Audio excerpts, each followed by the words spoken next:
Potentiometer. Potentiometer ये आपका एक डिवाइस होता है जो आपके ईएमएफ को मेजर करता है और साथ में पोटेंशियल डिफरेंस को भी मेजर करता है। अब पोटेंशियोमीटर को आपको बहुत ध्यान से पढ़ना है, समझना है, क्योंकि ये आपके प्रैक्टिकल पॉइंट ऑफ व्यू से भी बहुत इंपॉर्टेंट है। आपके दो प्रैक्टिकल सेक्शन एक के जो है वो इसी पे बेस्ड है। एक है आपका comparing of EMF of the two cells and other one is find the internal resistance of the given cell. अब इन दोनों प्रैक्टिकल्स को करने के लिए जब तक आपको इसकी बेसिक्स क्लियर नहीं होंगी तब तक आप इसको नहीं कर सकते। साथ में आपका ये एग्जामिनेशन पॉइंट ऑफ व्यू से भी इम्पोर्टेंट टॉपिक है। तो पोटेंशियोमीटर एक्चुअली क्या होता है, आपका एक डिवाइस है जो आपका क्या होता है कि आपके 4 वायर्स का भी होता है और 10 वायर्स का भी होता है, लेकिन जनरली स्कूल्स के लैब्स में 10 मीटर वायर्स वाला पोटेंशियोमीटर मिलता है। यहाँ आपको जो समझाया जाएगा वो 4 मीटर के वायर्स लेके समझाया जाएगा। ये आपके हो गए, यहाँ से देखिए ए पॉइंट से स्टार्ट किया तो ये यहाँ से यहाँ तक 1 metre, then again this is 2 metre, this is 3 metre and this is 4 metre.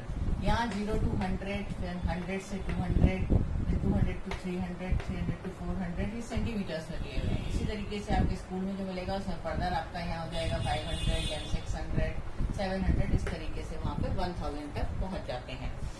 तो यहाँ पर आपका जो पोटेंशियोमीटर है इसमें एक नीचे आपका क्या होता है, एक स्केल भी कैलिब्रेटेड होता है। ये इस तरीके से एक स्केल लगा होता है जो आपका 0 से स्टार्ट करके और आपके 100 तक का बना होता है।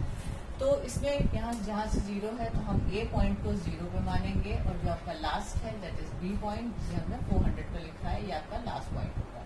तो जहाँ आपका 0 से जो स्टार्टिंग होती है उस एंड को हमेशा हम पॉजिटिव टर्मिनल का बैटरी से जोड़ते हैं, ठीक। और जो आपका बी पॉइंट है, जो आपका लास्ट पॉइंट है, जो आपके स्कूल के लैब्स में होगा वो 1000 सेंटीमीटर वाले पे होगा, यहाँ पे आपका 400 सेंटीमीटर पे है। तो इस पॉइंट को हम क्या करेंगे, आपका एक एंड जो है इसका वो हम जोड़ेंगे बी पॉइंट को हम रियोस्टेट के एक एंड से, और रियोस्टेट का दूसरा एंड हम जोड़ेंगे की से, और की का दूसरा एंड हम जोड़ेंगे नेगेटिव टर्मिनल का बैटरी से। अब रियोस्टेट क्या होता है, ये आपका पोटेंशियल डिवाइडर कहलाता है। ये रियोस्टेट एक आपका क्या होता है कि आपका एक लॉन्ग मतलब कॉइल होती है, उसका आपका जो है वायर लिपटा होता है, उसमें एक स्लाइडिंग जॉकी होती है जिसकी वजह से आप हेल्प से रेजिस्टेंस को कम और ज्यादा कर सकते हैं। अब ये जो सर्किट है आपका ए से लेके और आपका बी तक का, ये हमारा क्या कहलाता है, ये ड्राइविंग सर्किट भी कहलाता है और ये हमारा ऑक्सिलरी सर्किट भी कहलाता है। क्या क्या नाम से जाना जाता है, ए से बी तक का ये जो इतना आपका बना हुआ है यहाँ से यहाँ तक का ये सर्किट, ये आपका क्या कहलाता है, ड्राइविंग सर्किट,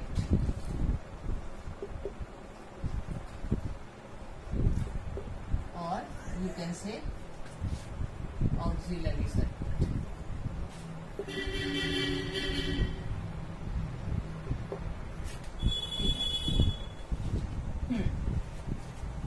तो ये इसकी क्या थी आपकी कि किस तरीके से आपको सर्किट ज्वाइन करना है, और यही आपकी एक तरीके से कंस्ट्रक्शन आ जाती है सारी। ये आपके जो है यहाँ पर किस तरीके से, अब ये जो हम यहाँ पर जो ये वायर लेते हैं, आपका जो हमने ये लिया है कि ए से यहाँ से 100 to 100 ये 10 मीटर का वायर लेते हैं। ये वायर हम जनरली क्या होता है, हम ऐसे मटेरियल का लेते हैं जिसकी रेजिस्टिविटी हाई होती है और टेम्परेचर कोफिशिएंट लो होता है।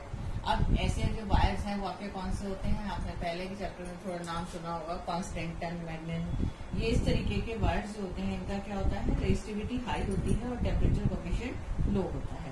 तो यहाँ पर जो वायर है जिसे पोटेंशियोमीटर में यूज किया जाता है वो high resistivity and low temperature coefficient constantan या मैग्नेट यूज किया जाता है। और बाकी सर्किट आपको कैसे जोड़ना है ये सब मैंने आपको यहाँ पर बता ही दिया। इसके बाद क्या है, हमने एक एंड ए से एक वोल्टमीटर जोड़ लिया है और वोल्टमीटर के दूसरे एंड से हमने जॉकी जोड़ रखी है। अब ये जो जॉकी होती है, इस जॉकी को हम क्या करते हैं कि अपना जैसे हमें इस सर्किट में अपना नल पॉइंट निकालना है या जैसे, तो ये इस जॉकी को हम इस पर स्लाइड करते जाएंगे और उसके अकॉर्डिंग वोल्टमीटर की रीडिंग नोट करते चले जाते हैं। अब जैसा कि मैंने पहले बताया कि हम पोटेंशियोमीटर को एक डिवाइस की तरह यूज करते हैं जो हमारी ईएमएफ को मेजर करता है और पोटेंशियल डिफरेंस को मेजर करता है। अब ईएमएफ या पोटेंशियल डिफरेंस मेजर करने के लिए हम वोल्टमीटर का भी यूज करते हैं। तो आप कहेंगे हम वोल्टमीटर ही क्यों ना यूज कर लें, तो वोल्टमीटर से जो हम यूज करते हैं तो वोल्टमीटर में जो रीडिंग्स आती हैं, चाहे आपकी ईएमएफ आए या पोटेंशियल डिफरेंस आए, दोनों ही क्या होती हैं, एग्जैक्ट नहीं आती हैं। रीजन कि वोल्टमीटर का अपना खुद का रेजिस्टेंस होता है। जिसकी वजह से क्या होता है कि जो वायर हम जो भी करंट हमारा उसमें फ्लो करवाते हैं, हमने माना सेल लिया और सेल के हमने एक टर्मिनल से हमने क्या कर दिया, यहाँ पर ये आपका वोल्टमीटर अटैच कर दिया। अब जो आपके हिसाब से रीडिंग आनी चाहिए वो क्या होगी, वो इसका ईएमएफ बताएगी, क्योंकि nothing else is included in this circuit. सिर्फ हमारा क्या है, सेल के दोनों एंड से हमने वोल्टमीटर को कनेक्ट कर दिया है। लेकिन अब क्या है कि वोल्टमीटर का खुद का कुछ रेजिस्टेंस है, तो जो ये करंट आई यहाँ से फ्लो करता है, वो करंट आई यहाँ से फ्लो करने के बाद इसमें जो रेजिस्टेंस है उसके हिसाब से यहाँ पर कुछ पोटेंशियल ड्रॉप आ जाता है, जो हमारा आई आर के इक्वल हो जाता है। तो जो रीडिंग आती है वोल्टमीटर की वो एग्जैक्ट ईएमएफ ना होके उससे थोड़ी कम आती है। सेम केस अगर हम किसी एपरेटस को इसमें सर्किट में ज्वाइन कर देते हैं, आपके कि हमने लिया इसमें एक सेल लिया और सेल के साथ हमने यहाँ पर क्या कर दिया कि एक बल्ब। अब हमने इसे जो है वो यहाँ ले जाके जोड़ा और यहाँ पे हमने अटैच कर दिया। अब माना हमारे, अब सपोज कीजिए हमें किसी क्लोज सर्किट का निकालना है। क्लोज सर्किट में हमें क्या मिलती है, पोटेंशियल डिफरेंस मिलता है। ये सब आप इससे पहले वाले टॉपिक्स में पढ़ चुके हैं कि हमारा जो है अगर हमारा सर्किट क्लोज होता है, कोई करंट फ्लो कर रहा होता है ऑलरेडी, तो उसमें जो हमें वोल्टमीटर की रीडिंग होती है वो हमारा क्या बताती है, पोटेंशियल डिफरेंस बताती है। तो सपोज कीजिए हमने एक ऐसा सर्किट लिया जिसमें ऑलरेडी बल्ब एक कनेक्टेड है, हमने वोल्टमीटर इसमें ज्वाइन किया। अब यहाँ पर जो वोल्टमीटर की रीडिंग होगी वो पोटेंशियल डिफरेंस देगी, लेकिन अगेन फिर वही रीजन है कि इस वोल्टमीटर का कुछ रेजिस्टेंस है और उस रेजिस्टेंस की वजह से क्या होगा, इसमें कुछ पोटेंशियल ड्रॉप होगा और जो ये रीडिंग देगा वो एक्चुअल रीडिंग ना होकर थोड़ी इससे लेस होगी। तो इसीलिए क्या है कि हम वोल्ट मीटर को एग्जैक्ट ईएमएफ या exact potential difference find out करने के लिए नहीं यूज कर सकते, उसकी जगह हम पोटेंशियल मीटर का यूज करते हैं। अब पोटेंशियल मीटर का जो हम यूज करते हैं वो हम क्यों करते हैं, क्योंकि हमारे पास क्या है कि हमने जो पोटेंशियल मीटर लिया था इसमें आपके क्या थे, ये वायर्स थे और ये वायर जो थे वो यूनिफॉर्म क्रॉस सेक्शनल एरिया के थे। उसके बाद हमने यहाँ जो कनेक्ट किया था आपका ये ए और बी के बीच में आपके ये सारे सर्किट्स लगे हुए थे।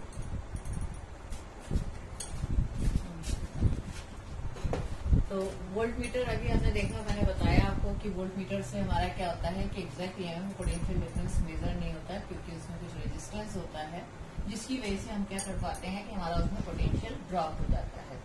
तो हम क्या है यहाँ पर कि हम कोई भी अगर वोल्ट मीटर लें, हम ये माने कि आइडियल वोल्ट मीटर ले लें, तो आइडियल वोल्ट मीटर होने के लिए क्या कंडीशन होनी चाहिए कि जिसका रेजिस्टेंस इनफाइनाइट हो, लेकिन हम ऐसा वोल्ट मीटर कंस्ट्रक्ट नहीं कर सकते। इसीलिए हम क्या करते हैं, एग्जैक्ट पोटेंशियल डिफरेंस और ईएमएफ मेजर करने के लिए हम पोटेंशियल मीटर का यूज करते हैं।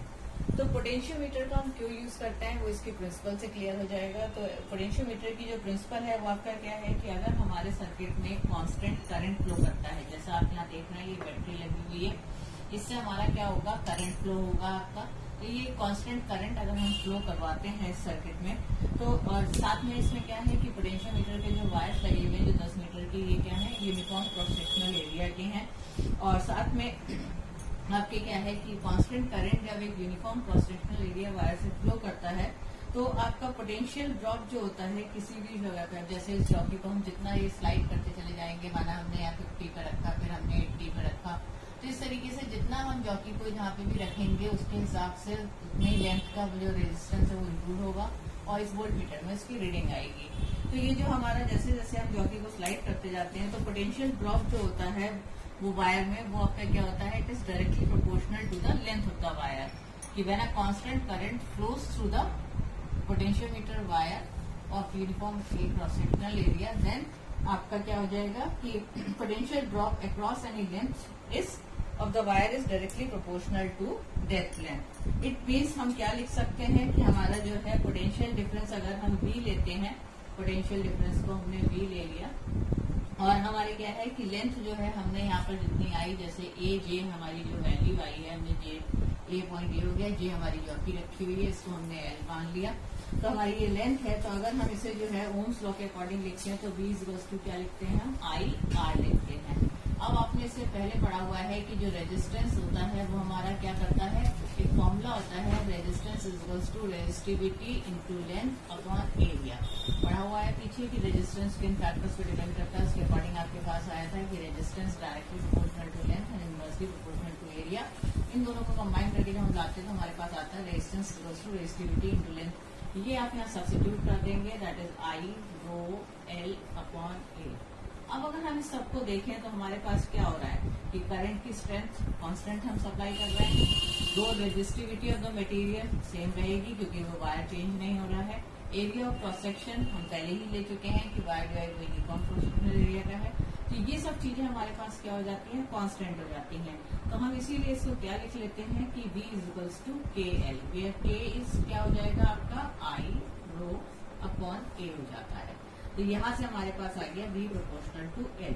तो यही आपकी क्या है, पोटेंशियोमीटर वायर की जो पोटेंशियोमीटर की जो है वो प्रिंसिपल है। तो प्रिंसिपल आपको क्लियर हो गई? नहीं हो गई तो दोबारा समझ लीजिए। दोबारा समझने में क्या है कि कभी भी अगर हमारा पोटेंशियोमीटर से कांस्टेंट करंट फ्लो करता है किसी वायर में जिसका uniform area of cross section है, साथ में उसका कंपोजिशन भी सेम है थ्रू आउट, तो जो उसमें आपका पोटेंशियल डिफरेंस मेजर होता है या पोटेंशियल ड्रॉप जो हो रहा है वो अक्रॉस द वायर जो है that is directly proportional to the length of the potentiometer wire. अब वो चीज आप कैसे समझेंगे, हमने यहाँ पर ये पॉइंट ए से वोल्टमीटर जोड़ा था, जॉकी जोड़ी थी। अब क्या है कि जॉकी को हम जितना इधर जीरो एंड यानी कि आपका मैक्सिमम थी यहाँ पोटेंशियल डिफरेंस, यहाँ तक जाता है मिनिमम। तो आप जैसे जैसे यहाँ से आप जाना शुरू करेंगे जॉकी को जितना दूर लेते जाएंगे उसके हिसाब से वोल्टमीटर रीडिंग चेंज होती जाती है। इसीलिए हमने पोटेंशियल डिफरेंस को बी माना है और ए जे यानी कि जॉकी जिस पोजीशन पे हुई उसके अकॉर्डिंग उसकी लेंथ ले ली जाएगी, वो आपकी एल आ गई। साथ में हमारे पास ओम्स लॉ से जो है हम क्या लिखते हैं कि by Ohm's law we know that by Ohm's law V equals to I R होता है। आर की जगह आपने रो एल अपॉन ए लिख लिया। अब अगर इस फॉर्मूले को आप देखें, कांस्टेंट करंट फ्लो कर रहा है, रेजिस्टिविटी ऑफ मटेरियल कांस्टेंट है, area of cross section same है, तो ये सब चीजें कांस्टेंट हो गई। इस कांस्टेंट को हमने एक नया माना that is K, V equals to K L और V can write V proportional to L. So this is आपका क्या हो गया यहाँ पर, the potential difference is directly proportional to the length of the potentiometer wire. From this formula first, V is equals to KL. We can write K is equals to V upon L. अब ये जो K is equals to V upon L आया है, ये हमारा क्या कहलाता है, पोटेंशियल ग्रेडियंट कहलाता है। Potential gradient. अब एक चीज आप लोग और ध्यान से सुन लीजिए कि अगर किसी भी क्वांटिटी को हम डिस्टेंस से डिवाइड कर देते हैं तो वहां पर वर्ड ग्रेडियंट यूज हो जाता है। आपका कोई भी चीज हो सकती है, यहाँ पर पोटेंशियल को लेंथ से किया था इसलिए पोटेंशियल ग्रेडियंट कहलाया। अगर आप टेम्परेचर को लेंथ से कर देंगे तो वो टेम्परेचर ग्रेडियंट कहलाएगी। मीन्स क्या है कि किसी भी जिस क्वांटिटी को भी आप डिस्टेंस से डिवाइड कर रहे हैं तो वहां आपको वर्ड ग्रेडियंट यूज करना पड़ेगा। इतना आपको समझ में आ गया होगा। अब अगर आपको यहाँ तक अच्छे से समझ में आएगी क्या है तो आप एक काम कीजिए, सब्सक्राइब कीजिए, लाइक कीजिए, अपने दोस्तों को शेयर कीजिए और इसके नोट्स आपको जो है इसके नीचे दिए गए लिंक में आपको मिल जाएंगे जहाँ से आप PDF डाउनलोड करके नोट कर सकते हैं। अब आगे बढ़ते हैं। जैसा कि अभी यहाँ पर देखा हमने K is equals to V by L, जिसे हम पोटेंशियल ग्रेडियंट का नाम दे रहे थे। तो K is equals to V by L जो हमने लिखा, तो हम V हमारी क्या है, पोटेंशियल डिफरेंस। ऐसा यूनिट क्या होती है, वोल्ट, और L क्या थी, लेंथ। लेंथ किसमें मेजर होती है, मीटर में। तो आपकी पोटेंशियल ग्रेडियंट की जो यूनिट आएगी वो क्या आ जाएगी, वोल्ट पर मीटर। तो ऐसा ही यूनिट पोटेंशियल ग्रेडियंट की कितनी हो गई, वोल्ट पर मीटर। अब जो ये आपका फॉर्मूला था V प्रोपोर्शनल टू L, अगर हम V और L के बीच में ग्राफ ड्रॉ करते हैं, V on the XY axis and L on the X axis, तो ये हमारा क्या आएगा, स्ट्रेट लाइन ग्राफ आएगा, क्योंकि हमें यहाँ पर डायरेक्टली प्रोपोर्शनल का साइन मिल रहा है। तो ये आपका क्या हो गया कि आपका ग्राफ। ना पोटेंशियल ग्रेडियंट अगर हमें डिफाइन करनी हो तो हम क्या करेंगे कि that is potential drop per unit length of the potentiometer wire is known as potential gradient. क्या हो जाएगी आपकी कि the potential drop per unit length of the potentiometer wire is known as potential gradient. Now come to the next topic, जो आपका इसमें experiment है, that is application of potentiometer. तो ये पहली पोटेंशियोमीटर की जो एप्लीकेशन है जिससे हम सर्किट आपके सामने ड्रॉ किया हुआ है, ये कि EMF अगर दो सेल्स की हमें कंपेयर करनी हो तो उसके लिए हम कैसे सर्किट ड्रॉ करेंगे।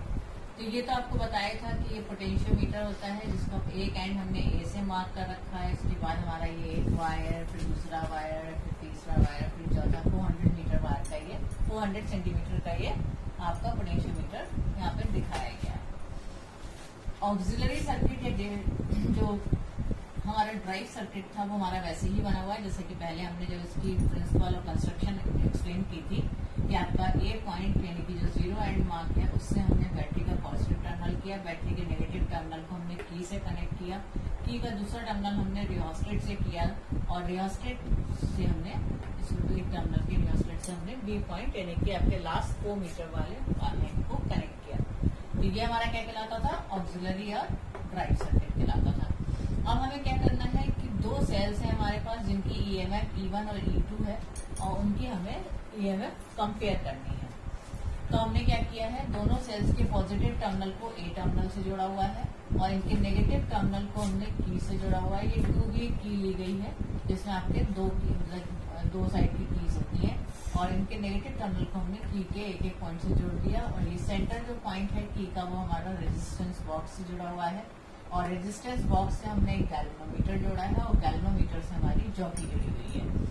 तो गैल्वेनोमीटर जो होता है वो आपका क्या है कि हमारे पास इससे हम ना तो करंट मेजर करते हैं ना पोटेंशियल डिफरेंस, हम इससे क्या करते हैं सिर्फ आपका एक डिटेक्ट करते हैं कि करंट फ्लो कर रहा है नहीं कर रहा है। और जनरली हमारा गैल्वेनोमीटर जो है वो नल पॉइंट फाइंड करने में आता है। नल पॉइंट का मतलब क्या हो गया कि गैल्वेनोमीटर जो होते हैं जनरली आपके जो बने होते हैं यहाँ पर ये आपका 0 मार्क होता है और इधर आपके क्या होते हैं, इधर भी नंबर होते हैं और साथ में इधर भी नंबर होते हैं और ये जो निडल है वो आपकी डिफ्लेक्ट करती रहती है, लेकिन जिस पोजीशन जैसे जॉकी को स्लाइड करेंगे और जब ये 0 पे आ जाएगी तो वो हमारा क्या दिखाएगा, नल पॉइंट। इट मीन्स उस समय उसमें कोई भी करंट फ्लो नहीं कर रहा है।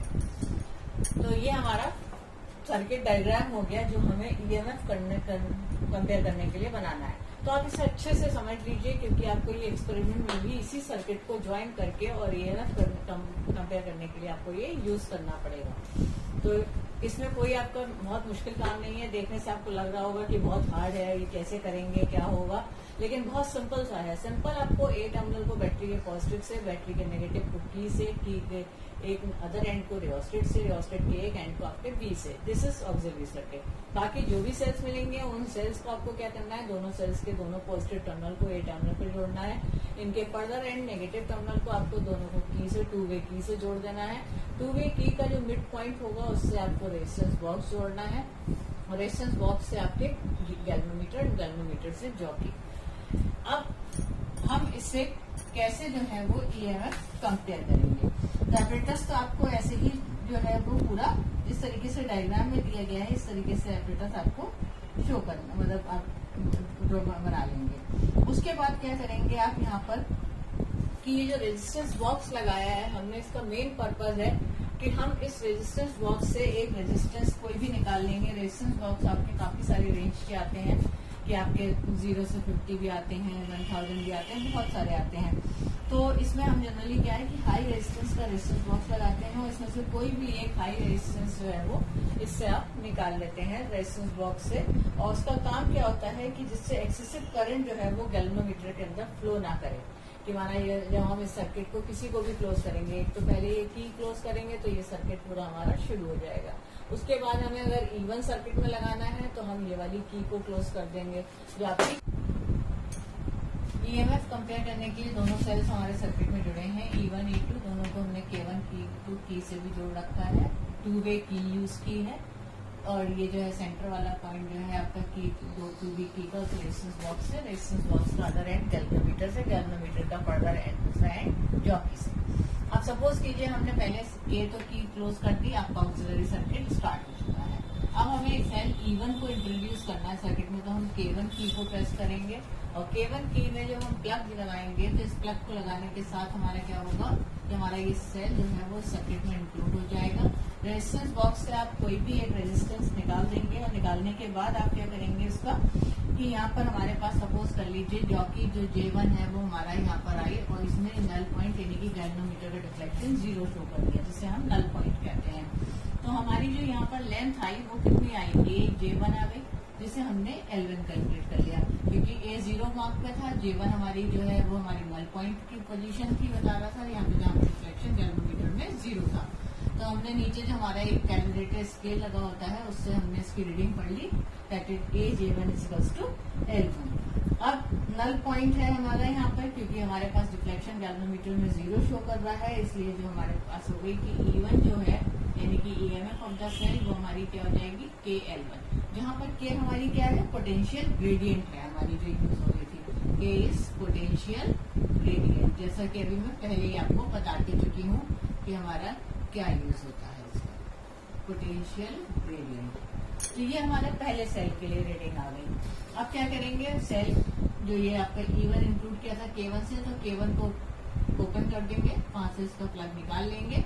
अब हम K2 प्रेस करेंगे, यानी कि K2 में हम प्लग लगाएंगे, और प्लग लगाने के बाद अब हम फिर जॉकी को स्लाइड करेंगे अपने वायर पे। तो सपोज कर लीजिए J2 पे जो है वो हमारा आपका नल पॉइंट आ रहा है सेल E2 के लिए। तो A J2 आ गई हमारे पास, जिसे हमने L2 लेंथ कंसीडर कर लिया, यानी कि हमारे पास नल पॉइंट पे क्या हो जाएगा, E2 is equals to K L2 हो जाएगा।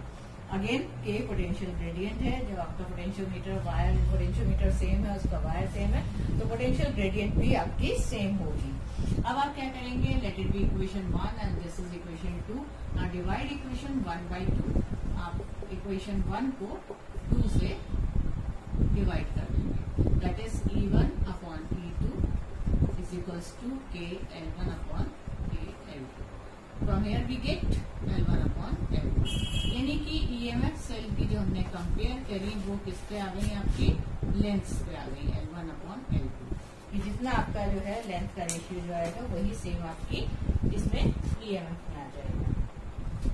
अब इसमें एक मेन कंडीशन है जो आपको फॉलो करनी है, वो क्या करनी है कि जो ये सेल्स लिए गए हैं, जो इनकी EMF है E1 E2, वो हमारी क्या होनी चाहिए, इस ऑक्सिलरी सर्किट में जो बैटरी लगी है इससे कम होनी चाहिए, यानी कि E should be greater than E1 and it should also be greater than E2। यानी कि जो सेल्स जिनसे हमें EMF कंपेयर करनी है वो हमारी ऑक्सिलरी बैटरी की EMF से कम होने चाहिए, तभी आपको ये अच्छे रिजल्ट, सही रिजल्ट्स मिलेंगे। ठीक है, अब ये पहली प्रिंसिपल थी जो आपके एक्सपेरिमेंट में भी आता है कि how will you compare the EMF of the two given cells. तो आशा है कि आपको अच्छे से समझ में आ गया होगा ये किस तरीके से आपको एक्सपेरिमेंट करना है, ये भी आप परफॉर्म करना सीख गए होंगे। आगे किसी वीडियो में आपको दिखाएंगे कि रियोस्टेट है की है, ये सब चीजें किस तरीके की होती है, कैसे आपके जो है वो देखती है। अब हम इसकी नेक्स्ट एप्लीकेशन पे आते हैं।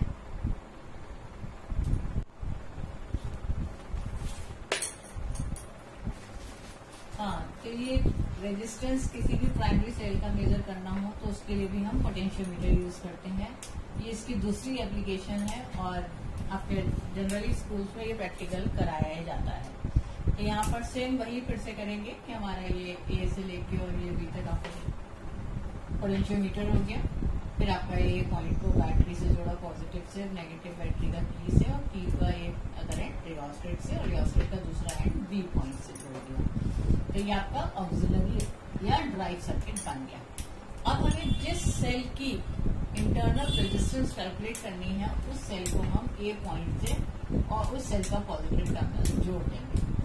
साथ में रेजिस्टेंस बॉक्स लेंगे और उस रेजिस्टेंस बॉक्स का भी एक टर्मिनल पॉइंट ए से जोड़ दिया जाएगा। ठीक जैसा कि आप इस डायग्राम में देख रहे हैं, रेजिस्टेंस बॉक्स का अदर एंड की से और ऐसी negative terminal cell other end से, और रेजिस्टी का ही एक एंड जो है वो आपका गैल्वेनोमीटर से और गैल्वेनोमीटर का दूसरा एंड जॉकी से जोड़ा जाएगा। जैसा कि आप सब दूसरे पहले वाले में और प्रिंसिपल वाले जिसमें समझाया था पोटेंशियोमीटर का, उसमें आप देखते आए हैं। अब हम यहाँ क्या करेंगे, पहले के को, ये जो की है इसको प्रेस करेंगे, यानी कि सिर्फ हम इस की को प्लग लगाएंगे और हमारा ये सर्किट शुरू हो जाएगा। हम इस की को पहले यूज नहीं करेंगे, पहले ये ओपन रहेगी, इसे क्लोज नहीं करना है। तो पहले हमने ये जो K1 की है इसे हमने क्लोज किया। क्लोज करने के साथ हमने जॉकी को इस वायर पे स्लाइड कराया, और स्लाइड करा के क्या होगा कि हम बैलेंस पॉइंट ढूंढेंगे। बैलेंस पॉइंट मीन्स कि जहां पर हमारे गैल्वेनोमीटर में डिफ्लेक्शन 0 आएगा। तो सपोज कर लीजिए कि वहां हमारा क्या है कि हमारी जॉकी जो है वो जे पॉइंट पे जैसे ही रखी गई तो हमारा इसमें जो था ऑक्सिलरी सर्किट वाला जो था वो हमारा बैलेंस पॉइंट हमें जे पॉइंट पे मिल गया। तो जब जो आपकी के है, ये जो के की है वो हमारी क्या है, क्लोज है, तो उस समय हमारी बैलेंसिंग लेंथ जो है वो हमारी कितनी आ गई, आपकी बैलेंसिंग लेंथ वो हमारी आ गई ए जे। ठीक है, तो ये ए जे जो बैलेंसिंग लेंथ है, इसने क्या करा, ये जो जे पॉइंट हमें मिल रहा है बैलेंसिंग लेंथ, वो किस वाली बैटरी के लिए मिल रहा है, इस ईएमएफ के लिए, जो बैटरी की ईएमएफ ई है उसके लिए बैलेंसिंग पॉइंट मिल रहा है। तो हमारी जो बैलेंसिंग लेंथ हमने ए जे को हमने L1 सपोज कर लिया, तो हमारे पास क्या आ गया, E इक्वल्स टू के L1 आ गया। ठीक, क्योंकि हमें मालूम है कि हमारे पास फॉर्मूला जो आया था, जो हमारा पोटेंशियोमीटर की कंसोल से, that is B proportional to L और B इक्वल्स टू KL। यहाँ पर सेल की ईएमएफ E थी, बैलेंसिंग लेंथ L1 थी, इसलिए हमने E इक्वल्स टू KL1 रखा। अब हम क्या करेंगे यहाँ पर कि रेजिस्टेंस बॉक्स जो हमारा रखा हुआ है, उस रेजिस्टेंस बॉक्स से एक हम रेजिस्टेंस निकालेंगे और की जो K2 है उसको भी हम क्लोज कर देंगे। ये तो हमारी क्लोज है ही है, साथ में हम इसे क्लोज कर देंगे। जैसे ही हम इसे क्लोज करेंगे तो ये हमारा सेल जो ईएमएफ आपका यहाँ पर E1 वाला है, ये सर्किट में इंक्लूड हो जाएगा। ठीक, अब जब ये इंक्लूड हो जाएगा तो अगेन हम फिर वही प्रोसेस फॉलो करेंगे। क्या प्रोसेस फॉलो करेंगे कि इस जॉकी को फिर इन वायर पे स्लाइड कराएंगे, बार बार इन्हें जगह जगह रख के देखेंगे, और जिस पॉइंट पे भी हमें क्या मिलेगा कि हमारे यहाँ पे भी वो हमें ये बैलेंसिंग लेंथ मिल रही है, यानी कि जहाँ पर डिफ्लेक्शन 0 आ रहा है वो हमारी क्या हो जाएगी, वहां पर बैलेंसिंग लेंथ हो जाएगी, बैलेंसिंग पॉइंट हो जाएगा। कौन से सर्किट के लिए मिलेगा, इस वाले से। तो हमारे पास इसकी जो हमारे जिसमें हमने ईएमएफ E1 लिख रखी है, तो अब इसमें कुछ करंट ड्रॉ हो रहा होगा, तो इसलिए B इक्वल्स टू KL2, यहाँ पर हमारे पास ये लेंथ आ जाएगी। ठीक है, कि आपका पोटेंशियल डिफरेंस जो था, टर्मिनल पोटेंशियल डिफरेंस सेल का जो है, तो उसके लिए लेंथ हमें L2 मिली। तो एक चीज दोबारा से इस चीज को समझ लीजिए, अगर कुछ कंफ्यूजन हो, कि पहले हमें सिर्फ इस K1 की को प्रेस करना है, K1 की को प्रेस करके ऑक्सिलरी सर्किट स्टार्ट करना है, और ऑक्सिलरी सर्किट के लिए हम जॉकी को इस पर घुमाएंगे, फिर टच करेंगे, तो जहां पर भी हमें गैल्वेनोमीटर में डिफ्लेक्शन 0 मिलेगा, वहां हमारे पास बैलेंसिंग लेंथ इस वाली बैटरी की ईएमएफ के लिए आ जाएगी, इसलिए हमने E इक्वल्स टू KL1। उसके बाद इसे तो हम ओपन रहने देंगे, यानी कि आपकी ये की क्लोज रहेगी, साथ में हम K2 को भी क्लोज करेंगे, रेजिस्टेंस बॉक्स से एक रेजिस्टेंस इंट्रोड्यूस कर लेंगे, निकाल लेंगे, और उसके बाद हम फिर से दोबारा से जॉकी को इस वायर पर स्लाइड कराएंगे, अगेन एक बैलेंसिंग पॉइंट ढूंढेंगे, जिसे हम B इक्वल्स टू KL2 लिख देंगे कि ये जो E1 जो सेल लगा है, इसका पोटेंशियल डिफरेंस जो है, क्योंकि कुछ ना कुछ तो करंट से ड्रॉ हो रहा होगा, इसलिए B इक्वल्स टू KL2 आ गया आपके पास। Again we will divide equation 1 by equation 2, यानी कि E upon B equals to KL1 upon KL2। यहाँ से हमें मिला E upon B equals to L1 upon L2। ठीक है, अब आपके पास यहाँ पर ये इक्वेशन आ गई आपके पास, दैट इज 3। अब हम क्या करेंगे कि सपोज कर लिया हमने कि जो हमारा सेल लगा हुआ है, जो E1 सेल लगा है, इसका रेजिस्टेंस, इंटरनल रेजिस्टेंस R है, R is internal resistance of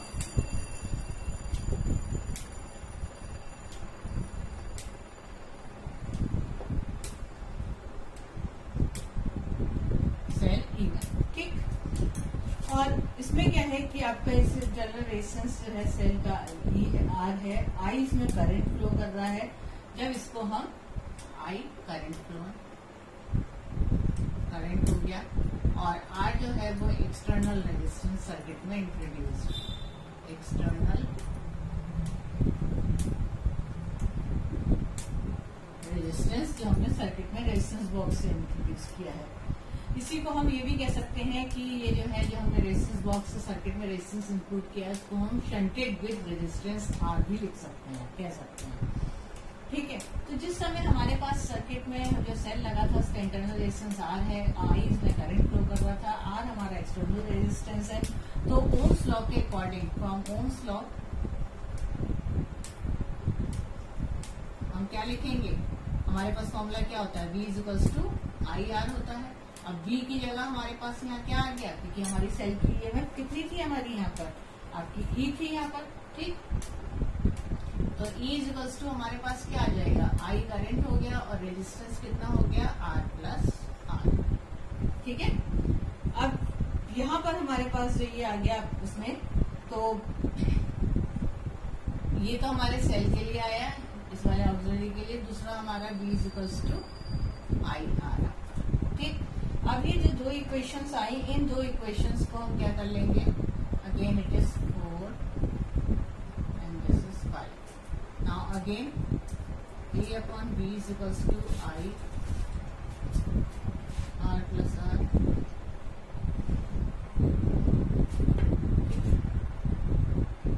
तो हमारे पास यहाँ क्या बचेगा, E upon B is equals to R plus R upon R। नीचे आ रहा। ठीक, अब यहाँ हम जो है इसके बाद क्या कर लेंगे कि हमारे पास इस इक्वेशन को हमने नाम दिया that is 6। Now on comparing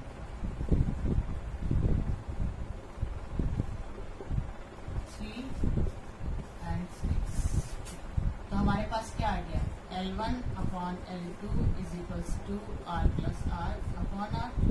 यही तो आएगा। ठीक है, इसी को हम क्या लिख सकते हैं, सपोज कर लीजिए हमने इसे L1 upon L2 is equals to R upon R plus 1 लिख सकते हैं। भाई इस R को इस R से डिवाइड किया, इस R को इस R से डिवाइड किया, तो वहां 1 आ गया, ये R प्लस R आ गया।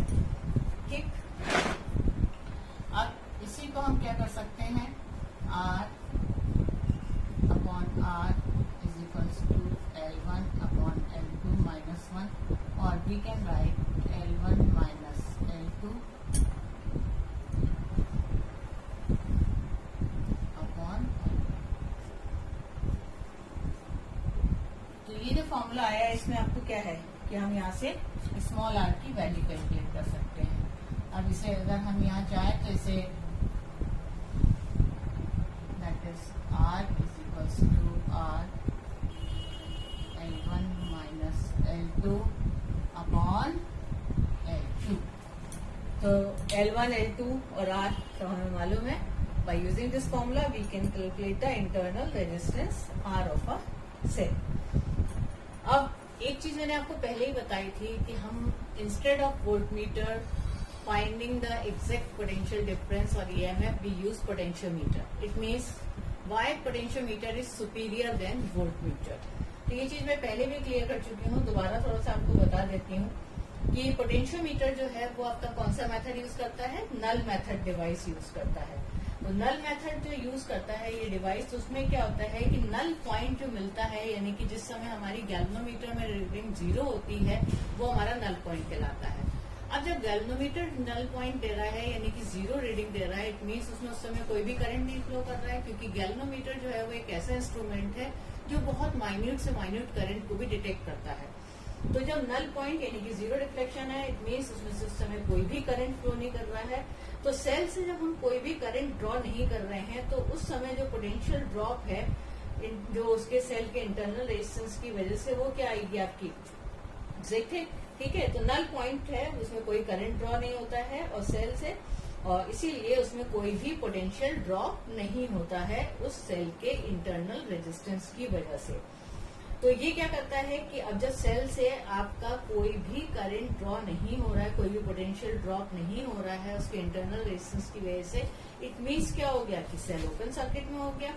अब जब सेल ओपन सर्किट में हो गया तो जो रीडिंग आ रही है आपके उसमें यहाँ पे कैलकुलेट होके, वो आपकी क्या मिल रही है, आपको पोटेंशियल डिफरेंस मिल रहा है। तो ये आपकी थोड़ी सी चीज क्लियर हुई कि पोटेंशियोमीटर सुपीरियर क्यों है वोल्टमीटर से।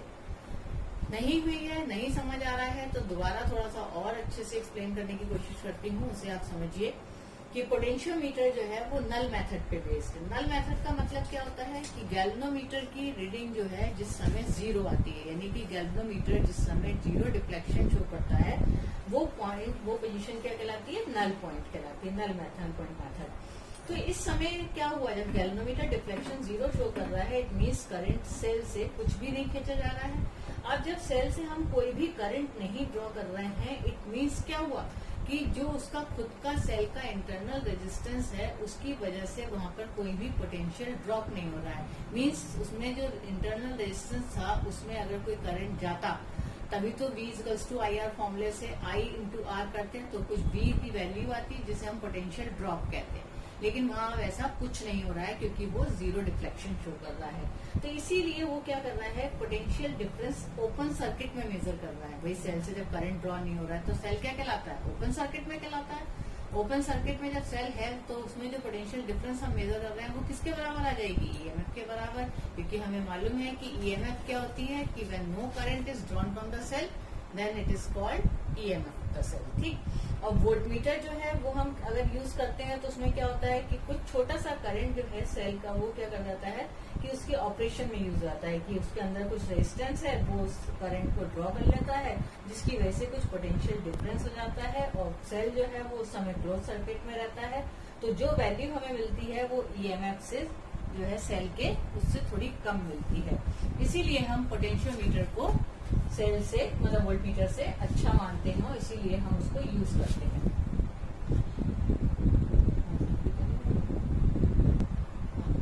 अब एक इसमें चीज और आपसे पूछ ली जाती है क्वेश्चन आपके कि what is how potentiometer can be made sensitive. तो पोटेंशियोमीटर सेंसिटिव कब माना जाता है, जब वो क्या हो कि बहुत छोटा से छोटा पोटेंशियल डिफरेंस मेजर कर सके, तब वो बहुत सेंसिटिव माना जाता है। दूसरा क्या है कि हमारी जो है कि अगर हम थोड़ा सा भी पोटेंशियल डिफरेंस में चेंज करें तो जो बैलेंसिंग लेंथ होती है उसमें काफी सिग्निफिकेंट चेंज अगर आ जाता है तो तब भी पोटेंशियोमीटर सेंसिटिव माना जाता है। यानी कि दो कंडीशन है जब पोटेंशियोमीटर आपका सेंसिटिव माना जाता है। पहली कि वो आपका एक बहुत छोटे से छोटा पोटेंशियल डिफरेंस मेजर कर सके। दूसरा आपका जो है अगर हम थोड़ा सा भी पोटेंशियल डिफरेंस में चेंज कर रहे हो तो उसमें बैलेंसिंग लेंथ में काफी अच्छा चेंज आपको दिखे। अब पोटेंशियोमीटर की सेंसिटिविटी जो है वो हमारी डिपेंड करती है potential gradient of the wire पे। Potential gradient along the wire means कि पोटेंशियोमीटर जो होता है वो जनरली 10 मीटर के वायर में बना हुआ होता है। तो जितने आप वायर की लंबाई बढ़ा देंगे उतना ही पोटेंशियल ग्रेडियंट क्या हो जाएगा, काफी छोटा हो जाएगा। तो सेंसिटिविटी पोटेंशियोमीटर की हम किससे डिपेंड करवाते हैं, पोटेंशियल ग्रेडियंट पे। यानी कि जितनी ज्यादा स्मॉलर पोटेंशियल ग्रेडियंट होगी उतनी सेंसिटिविटी पोटेंशियोमीटर की ज्यादा होगी। यानी कि जितना लंबा वायर आप पोटेंशियोमीटर में यूज करेंगे उतना ही पोटेंशियल ग्रेडियंट छोटी हो जाएगी। अब इस चीज को भी आप अच्छे से यहाँ पे समझ सकते हैं। थोड़ा सा देखिए कि माना हमारे पास जो है V हमने ले लिया, सपोज एग्जांपल दे रहे हैं सिर्फ कि हमने 10 वोल्ट ले लिया और लेंथ पोटेंशियोमीटर की जो हमने ली यहाँ पर L की वैल्यू जो ली वो हमने ले ली यहाँ पर 1000 सेंटीमीटर। ठीक है, एक केस में हमने 1000 सेंटीमीटर ली। तो अगर यहाँ पे हम K की वैल्यू यानी कि V/L तो कैलकुलेट करते हैं तो वो क्या हो गया 10/1000 क्या आ जाएगा आपके पास 0.001 ये तो आएगी वोल्ट पर सेंटीमीटर, यही आएगा ना।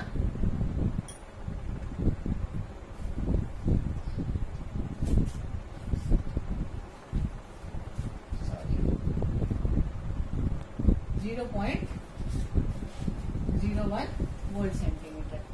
अब इसी लेंथ को अगर हम यहाँ पर कर दें पलटी रखी लेकिन L हमने 400 सेंटीमीटर रखी। अब अगर हम V/L की वैल्यू निकालते हैं इट इज 10/400। ठीक, तो ये हमारा क्या आ गया 1/40 और इसी को अगर हम करें यहाँ पर तो इट इज 0.0 ठीक है 2।